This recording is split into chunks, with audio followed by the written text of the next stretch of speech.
What up, Ho Biscuits? It's your girl Skitten, back at it again, and we are here for a major video. Y'all have been waiting on this for a while. I do apologize about that.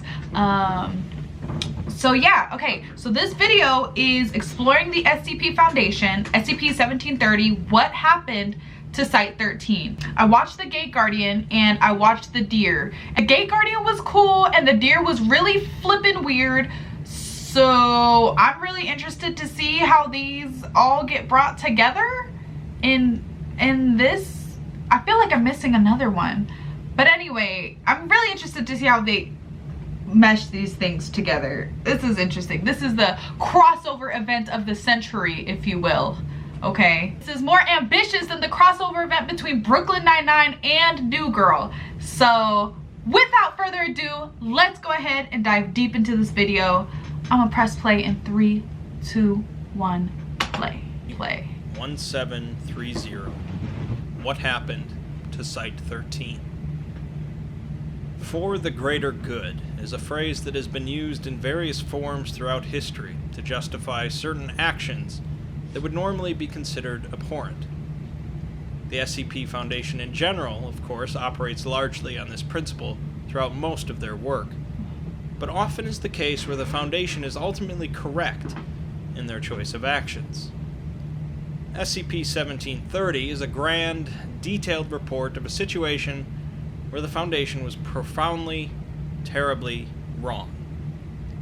SCP-1730 is easily among the lengthiest articles on the SCP Wiki, and although the actual description of the SCP is fairly short, the numerous logs, recovered materials, and interviews make this an epic report.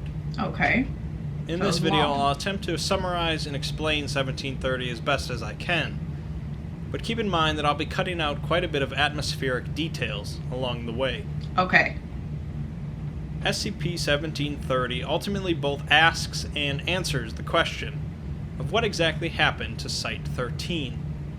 And we see immediately that 1730 is listed as neutralized, meaning that it's either been destroyed, its anomalous properties have been removed, or it is no longer a part of our existence.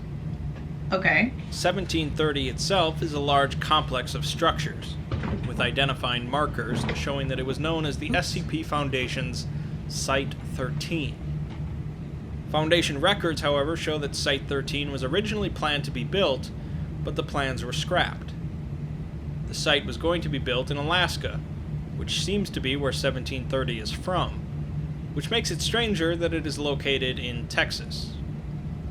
The site seems long abandoned, is in a severe state of disrepair, and there are a number of fuel leaks and fires throughout the facility due to the power generator continuing to operate in a damaged state. Okay.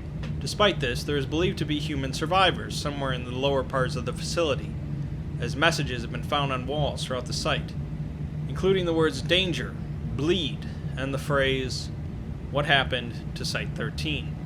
Okay. The Foundation has established a simple containment procedure due to the site's remote location, but ultimately they decided to send in some teams to properly explore it.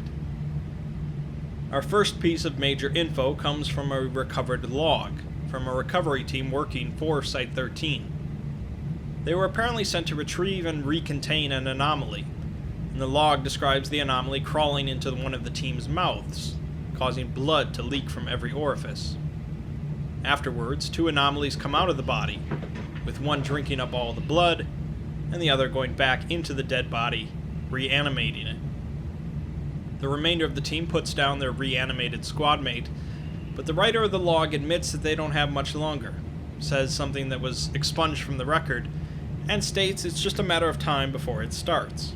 What? Interestingly, the expunged section was removed because it was marked as a cognitohazard, something that is dangerous for some reason to an individual when recorded with any of the 5 senses, in this case, likely sight. The log describes the team using C4 explosives to blow up the wall, rendering something illegible, likely the cognitohazard, but says it doesn't matter because Jones already went quiet like the others, and they shoved him down an elevator shaft. Finally, it mentions how someone started up the thresher, which we'll learn about later. Okay, so the next piece of info is okay, so this is starting off with a lot, but basically they went in there and there's some shit in there that's fucking people up. Got it. Okay. Automated message describing the states of the various systems of Site-13. We see that it was sent minutes before an electrical disturbance and an explosion in the power relay, and shows that nearly every system is offline or compromised, including the Keter-class containment systems.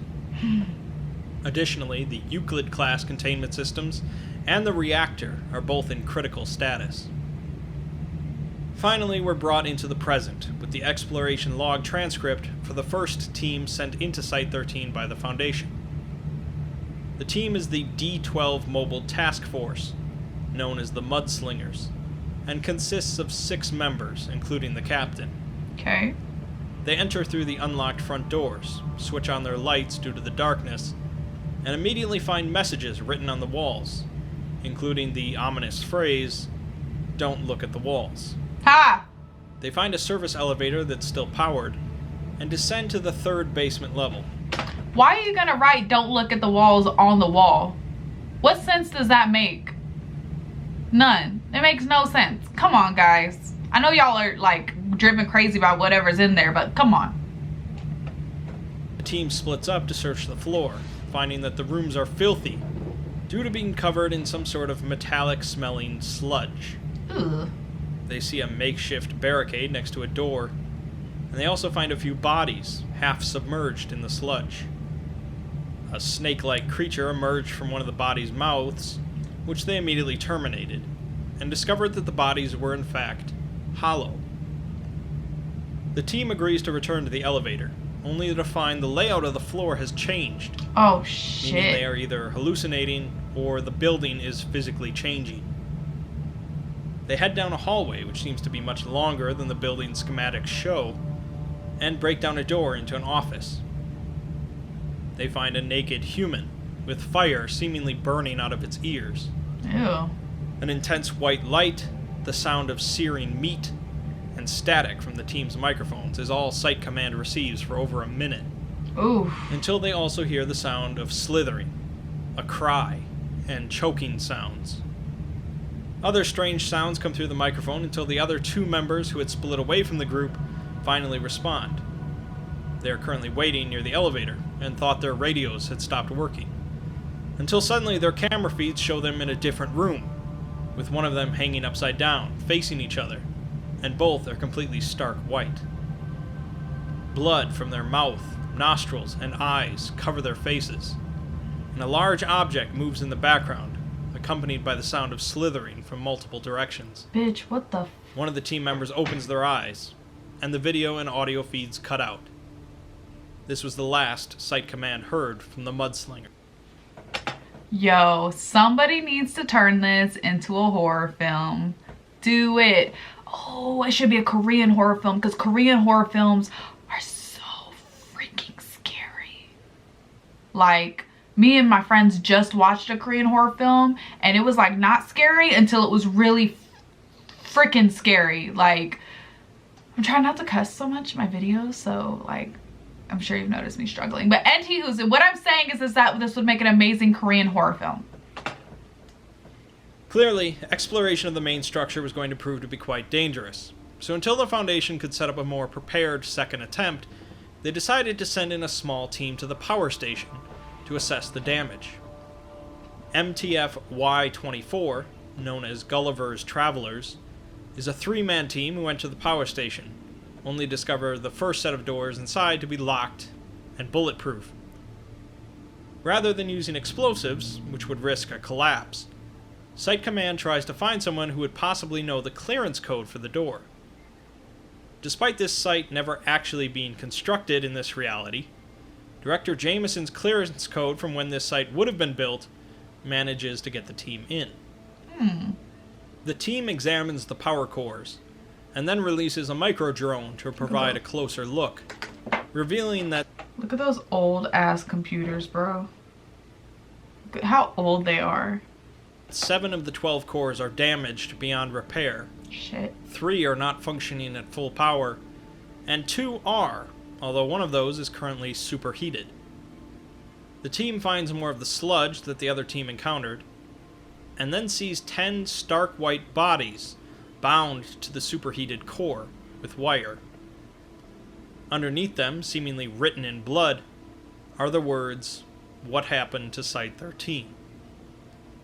The team descends a stairwell, finding a door at the bottom that has been pried open. Y'all could not pay me discover a enough. disgusting smell before their camera feeds begin to distort. No, y'all could not pay me The enough. audio feed then cuts out completely, and Site Command only receives intermittent communications for 15 minutes, during which the team seems to be encountering more of the dead humans covered in sludge. Finally, it seems as if they encounter one that appears to be alive, before Site Command totally loses contact with the team. Unfortunate. The recovered sludge from the micro-drone appears to be blood and power core residue mixed with an unknown biological matter. Disgusting. 1 week later, the team's video feed comes back online for 13 seconds, during which it shows a number of humans standing and looking down at a table. The Foundation still needed more time to prepare for the next exploration team, and so decided to send in an unmanned drone to hopefully investigate the lower floors of the main complex. The drone was launched through the same door that the first team entered, and began to descend in the elevator towards the lowest basement floor. This seems like a bad idea. After descending 7 floors, a power failure causes the elevator to stop, and so the drone forces the doors open, and descends manually to the 8th basement floor, What a a fancy Euclid drone. containment wing. After inspecting a number of rooms, the drone sees a vaguely humanoid entity standing near the end of the hallway. The drone follows the entity, as it doesn't seem to notice it, and watches as it picks up some of the sludge on the floor and marks a nearby wall. The symbols on the wall are later revealed to be cognitohazards, which the drone okay. takes pictures of, and continues to follow the entity, which curiously leaves behind no footprints in the sludge. The drone enters the actual containment area, finding a cell containing a human form covered in sludge, with sparks emanating from its fingertips. What? A sign on the doorway states that Entity 324 is scheduled for termination in December of 1975. Oh boy. The drone finds another cell that had been locked shut. After forcing it open, the drone sees a dead female on the floor, with no sludge in the room. Okay. An identification badge on the corpse contains the name Jack Bright. Oh no. Dr. Bright is a notable individual in the SCP universe, capable of immortality through jumping into different bodies due to the use of SCP-963. Okay. The drone descends to the next floor, finding a working computer terminal, which is running an older version of the SCP Foundation operating system.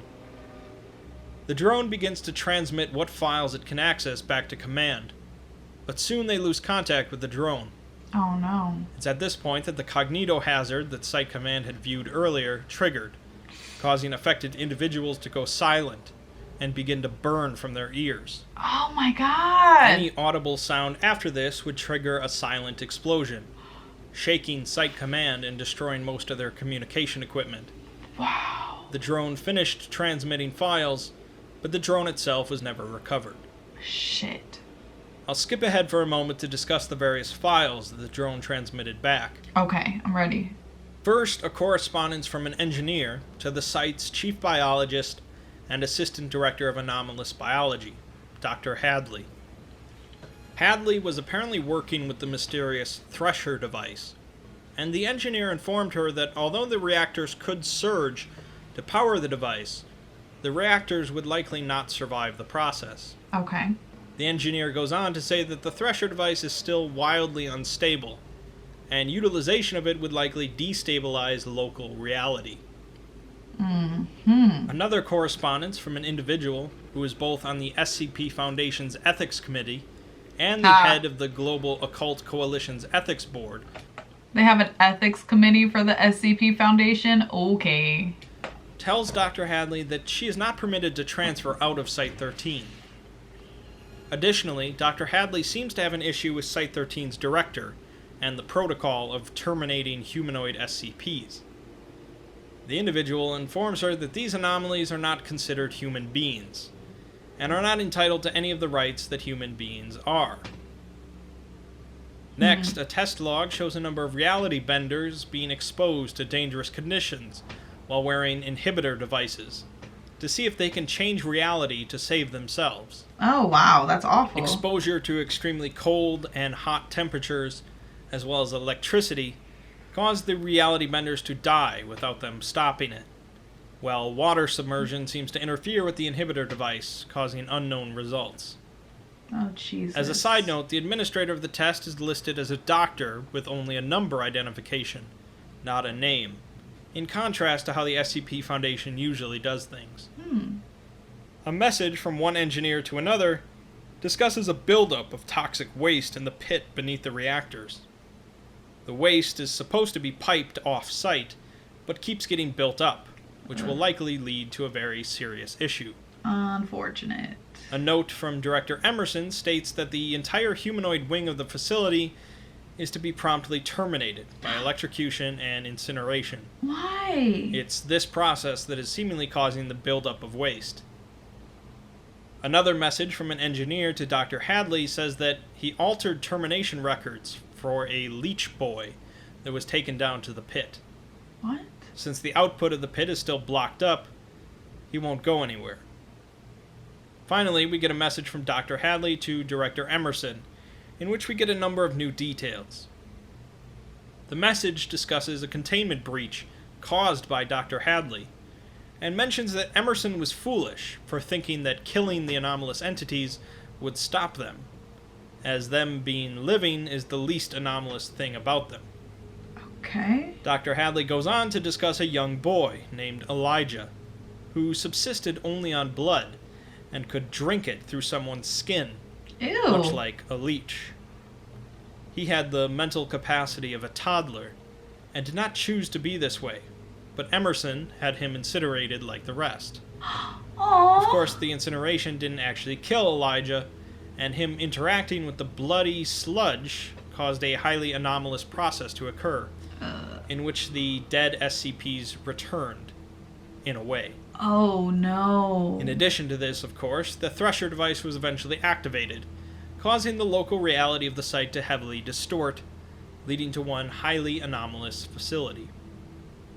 Oh shit. The Foundation still needed a more complete understanding of the facility, however, and so another team was sent in to explore its depths. Seems so. This team, MTF-Z9, called Mole Rats, were specifically experienced in exploring anomalous locations, so they would be best prepared for the reality warping effects inside.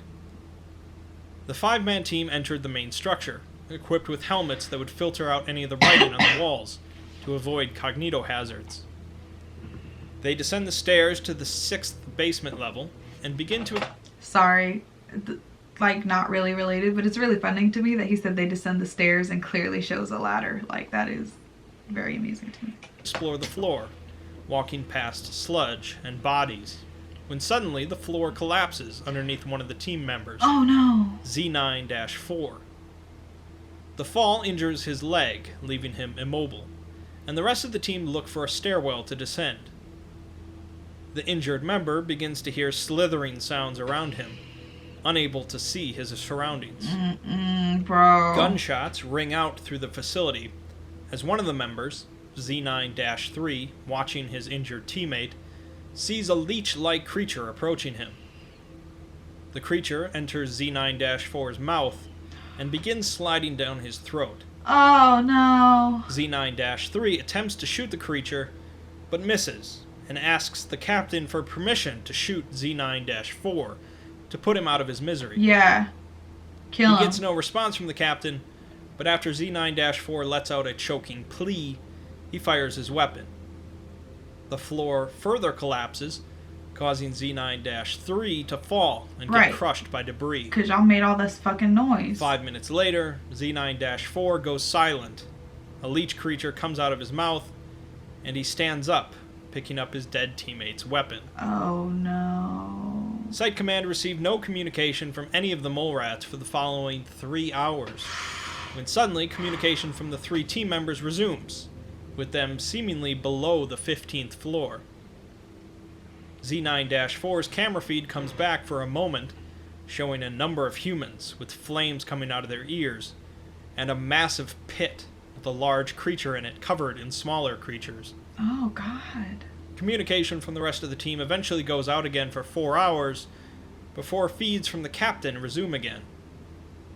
She apparently reached the thresher device by herself, but she hears footsteps coming towards her. Her light goes out. She begins running through the darkness, and finally communication is lost once again. God damn. In the aftermath of this, it was clearly just too dangerous for a team to explore the facility. Right. And so that would have likely been the end of the Foundation's research on 1730. However, one morning, monitoring equipment picked up a looped transmission coming from the facility. The transmission was from a doctor who worked at Site-13, who claimed that there were 12 people still alive in the facility, surrounded by hostiles and running out of supplies. Since the doctor claimed that the transmission would stop looping once he was dead, it seems that for the time being, there were living humans still in there. Uh-huh. In light of this, the Foundation cleared a rescue mission. Oh, no. This is when things get really interesting. Another 5-man team was sent in to continue exploring the facility. Y'all ain't learned your lesson yet? Come on, man. They've been down there this long. They're just gonna have to stay there, bro. And hopefully locate the survivors using the coordinates transmitted by the doctor. The team, MTF Apollo-3, Game Wardens, entered the main structure and went straight to the stairwell, hoping to use it to descend to the bottom floor. After traveling down it for nearly 10 minutes, the team finds that the bottom of the staircase is missing, abruptly cutting off into some sort of liquid void. Don't do it. Site Command informs them they are actually about 15 meters below where they thought the stairwell ended. The liquid begins to rise, forcing the team to ascend the stairs, I was gonna say, y'all although better one of the dip team out. members gets his legs enveloped by the void. After pulling him out and up to the next floor, they find that his legs have been cleanly severed at the knees, but he can still feel them as if they were there, and most anomalously, he can actually stand. What? They pass their hands underneath him, and he appears to be simply floating, without feeling any different than normal. Okay. The team explores the floor, finding a rotting corpse they seem to recognize as their friend Zachary, unaware that it is dead. This is seemingly SCP-1730, and its anomalous effects are going through the team's visors designed to filter out cognitohazards. Shit. The team continues to chat with the corpse until Site Command finally updates their visors, and they realize that it's just a body. They soon encounter a shimmering humanoid entity approaching them, Oh, no. warping the environment around it. One of the team members is apparently caught in its field of effect, hanging and twisting behind it. The team fires on the entity, but the bullets simply spin around it. The entity proceeds to attack one of the members with an appendage, but they deploy a miniature reality anchor, causing the entity to disperse. Okay. They find the member that was caught in its field and is now partially fused with the wall, ceiling, and floor, presumably dead. The team decides to continue on, as it seems just as risky to attempt to leave, and they eventually enter a communications room. A screen flickers on, revealing a standard containment cell containing a single figure. One of the team members recognizes the figure as SCP-993, Bobble the Clown. They begin conversing with the figure, who claims that it is not Bobble, but a thing that used to be Bobble. The figure claims that Director Emerson played with the strings of the universe and broke them. It goes on to say that every anomalous thing that the Foundation could find and the Coalition could catch were brought to Site-13 in order to be fed to the meat grinder, unless there was something to gain first. The figure seems to be heavily disfigured and distorted, and possesses an extreme animosity for Director Emerson. Got it. But the team moves on. Site Command loses contact with the team for 30 minutes, during which they managed to find the survivors, who number somewhere in the 20s, and include a few of the mole rats and one of the Gulliver's travelers. Oh, this seems like a bad idea. The team reveals that they have been down there now for 3 days, not 30 minutes, and are surrounded by anomalous entities with little chance of survival. Oh my god. Let alone completing the rescue attempt. Enter Mobile Task Force Tau 5, known as Samsara. Samsara have a bit of their own history, but to summarize, they are essentially cloned cyborgs made from a dead god. They possess regenerative abilities, a number of technological augmentations, and their memories can be loaded onto a clone of their bodies, making them functionally immortal. Right. They are not omnipotent, however, and this rescue mission still has a high chance of failure. But Samsara stood the best chance of succeeding. Why didn't y'all send them in the first place then? The Samsara team consists of 4 individuals, and they were outfitted with arm-mounted incendiary cannons, shock-absorbing leg extensions, heat-resistant plating, and built-in filters for their eyes, among other enhancements. The team enters through a drainage pipe and soon split up, disgusting, with 2 of them continuing down the pipe towards a heat source, and the other 2 breaking through a thin wall into a room containing offices. Don't y'all, haven't y'all figured out by now that you're not supposed to split up? Have none of y'all watched a horror movie ever? You don't split up. Splitting up is the worst thing that you can do. That's why y'all keep failing. They find a control room for the incinerator, and are soon joined by the other 2 team members, who remark that the pipe is completely blocked. They activate the machinery, which begins to spin, and the heat continues to rise as the incinerator kicks on. They notice a gate at the bottom, and shoot out the window of the control room, jumping down. They follow another drainage pipe into a cistern, where they find a number of cracks in the walls. Small leeches begin pouring out of the cracks, feeding on the sludge and growing larger. One of the team members realizes there is something huge beneath them, functioning as a host for the leeches. Believing the leeches to be telepathic, they hijack one of the leeches' brains, using it to create a map of the facility, albeit a distorted one due to the continually changing layout. They deduce where the survivors are, and decide to take the fastest path towards them, despite the path going through an area where the leeches act considerably quieter than they normally do. The team climbs out of the cistern before going to the nearby stairwell, which is largely destroyed. They drop down, using their leg implants to avoid grave injury, and enter into a server room.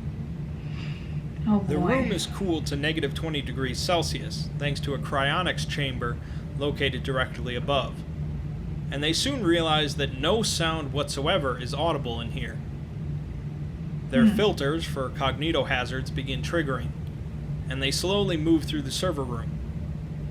They see a massive entity moving through the room. A humanoid construct with 6 legs, 18 arms, 36 forearms, and 72 hands. Excuse me? Each limb independently performs constant gestures, believed to be responsible for the silence permeating the room. And where its head would be is instead an emaciated, charred human figure bound to its chest. What? This figure is struggling against its restraints and continually screaming. Oh my god. Although the screaming seems to only be heard as a constant whining sound. The human has the word Emerson seared into its flesh, seemingly by a melted piece of fabric. The entity seems to be hazardous to look at, so the team quickly moves on. The whining sound grows suddenly louder and closer, so the team detonate a proximity mine behind them and rush through a door, dodging white-hot glyphs that begin to appear in the air around them. One of the team members loses an arm in the process. Oh no. But they quickly flee from the server room, and sound resumes. Okay. They soon find the survivors, with one of the mole rats referring to Samsara as the Power Rangers. Ha. The leeches begin to come out of nearby cracks in the walls, and the mission changes now from search to rescue. Alright. halfway there. They're halfway there, man. The extraction process begins with 11 MTF members and 27 staff members of Site-13, a number of which were significantly injured. Their plan involves going to the Thresher device and reducing the power to the machine long enough to produce a stable route to the surface. Okay. Destroying the device would likely only cause drastic problems, including their deaths. That makes sense. The group begins moving, with Samsara leading the extraction, and they start to kill what leeches they can. They are soon attacked by the floating humanoid entity seen by the drone that was drawing on the walls. Oh, shit. But copious amounts of bullets and incendiary rounds put it down. Well, Immediately these guns after, work, kind the of. floor beneath the entity collapses, revealing a long, slick creature covered in eyes and possessing a mouth full of pointy teeth. It devours the corpse of the humanoid, and a large number of leeches are propelled towards the group. 2 of the Samsara members provide covering fire, as the rest of the group retreats to take a different route. Okay. The group enters a hallway where they encounter a cloud of crystal butterflies, SCP-553. This sounds not good. The Samsara captain takes on the butterflies himself with his flamethrower, shredding and scorching most of his flesh in the process. Oh, God! They soon encounter a locked door to the Thresher wing, which they cannot open. But somehow the door unlocks, and the figure that was once Bobble the Clown appears on a monitor, laughing, seemingly responsible. They move into the room, finding the Thresher device, although it is surrounded by hundreds of small flying creatures. While deciding what to do, a nearby wall collapses, and the many-eyed creature enters. Oh, shit. The small creatures descend to attack the large entity, which begins devouring them using long tentacles. Ooh. While manipulating the Thresher device, a section of the floor collapses, with another long tentacled entity coming through it. What is going on? The MTF members begin battling the entities, with one of them dying in the process while the device is manipulated. That's unfortunate. Finally, they force the entities to flee, killing off the rest of the small creatures. The entire facility begins rumbling and shaking, with loud screeching noises accompanying the mechanical sounds. It's time for the team to make their final ascent out of the facility, now that the Thresher device is running on low power, and local reality is stabilized. Hoping to meet up with the other 2 Samsara members on the way, they begin moving, and soon run into SCP-2316, a powerful cognitohazard that takes the form of bodies in the water that people believe they recognize. Samsara keeps the group moving, and they enter into a large garage, where they encounter a massive mechanical construct, seemingly controlled by SCP-1370, who attempts to intimidate the group by claiming to be the Herald of Destruction. Okay. A Samsara member easily destroys the small robot controlling the construct, and they meet up with the other 2 members. Yes. They hear a large crashing sound below them, and the floor begins to buckle, so the group flees, losing a researcher in the process. Yeah, y'all gotta go, At the bottom of the massive hole is a tremendous black mass, completely covered in red eyes, with several other large black masses extending from it. Presumably, this is Elijah, the Leech Boy. This is so grody sounding. Like, I'm extremely disgusted right now. The group flee, chased through the facility by black tendrils coming from the hole, and they find themselves trapped with no way to ascend. Oh no. One of the mole rats decides to lead them further down into the facility, Why? into a massive containment chamber. Why? The civilians are sent to the far end of the chamber, where an access point will lead them up to the power station and out of the facility. Meanwhile, the MTFs are going to cover them, as a huge wall breaks down, and the 200-meter-tall Leech Boy enters the room.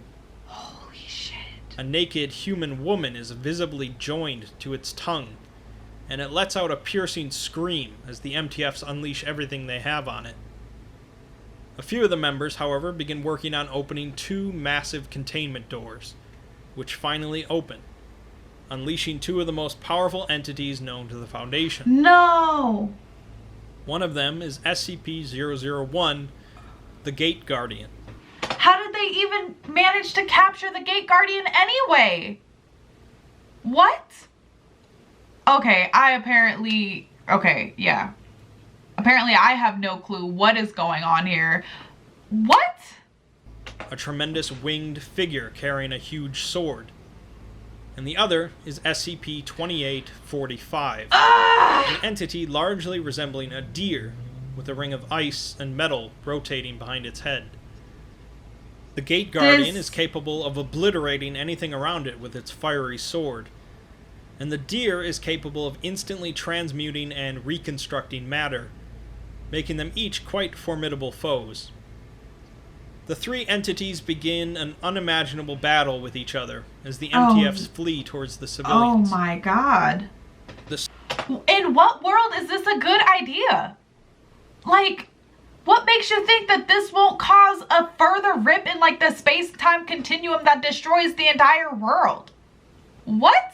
The stairway upwards is damaged by metallic cylinders that come crashing through, killing the Samsara captain.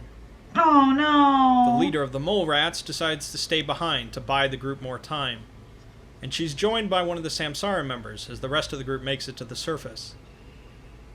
The two MTF members that stay behind go back to the Thresher device, turning it to full power as the mole rat captain laughs hysterically and wildly fires her weapon at the leech boy. The people above ground hear a deafening, crackling sound. The area around the facility begins to distort, and suddenly, Site-13 is gone, leaving behind an immense crater. Yeah, that makes sense to me. No further transmissions are received, and SCP-1730 is marked as neutralized. Wow. All that remains is the debriefing then. One of the Game Warden members seems severely traumatized, but the captain of Samsara considers the mission a success, although he seems mournful of the mole rat leader's demise.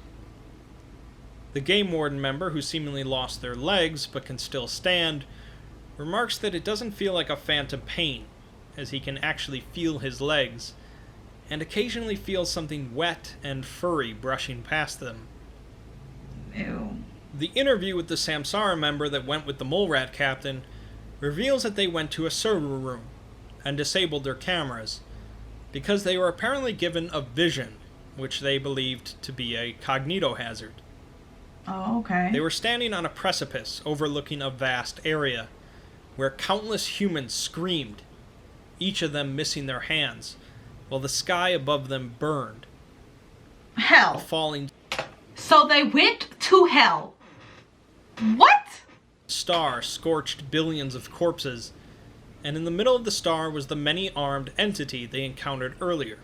Oh, shit. They were given visions of coils of fire and storms of souls, a hole at the center of the universe, and a god of nightmares.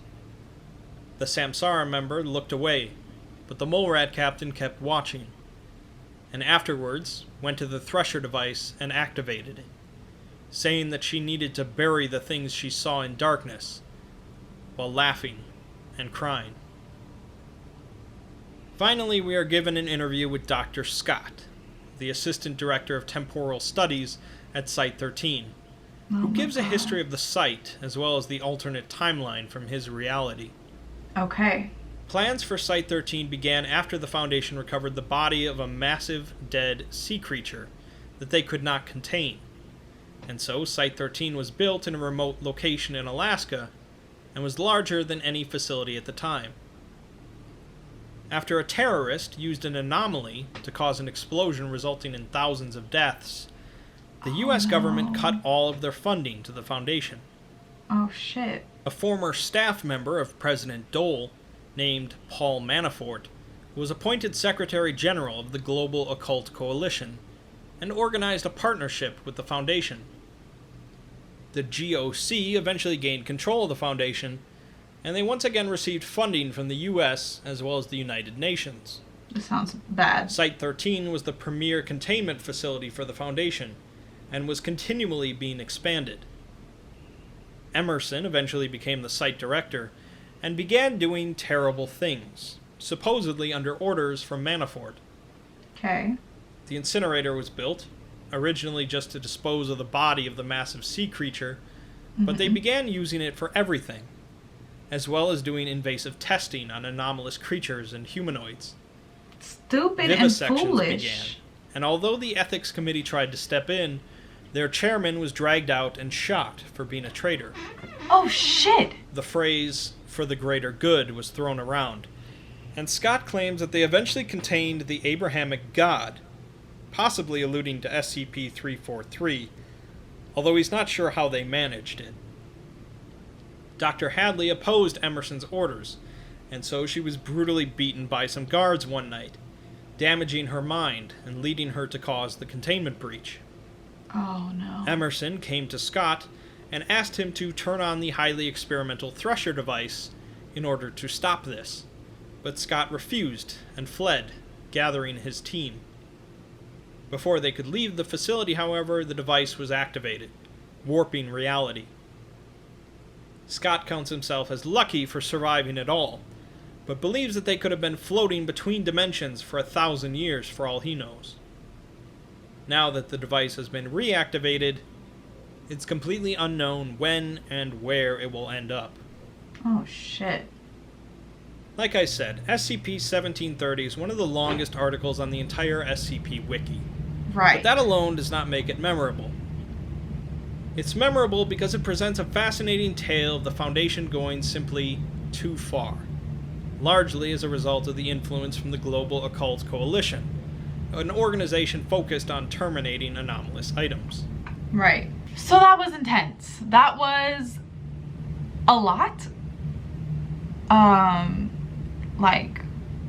Yeah, that was a lot. So that was really interesting. It's kind of like, I don't know, it kind of bums me out that like the only time we see the Gate Guardian and the deer is like at the very end as like a kind of like ultimate boss battle kind of thing. I was really hoping that they would be like partially responsible for like the nonsense that was going on.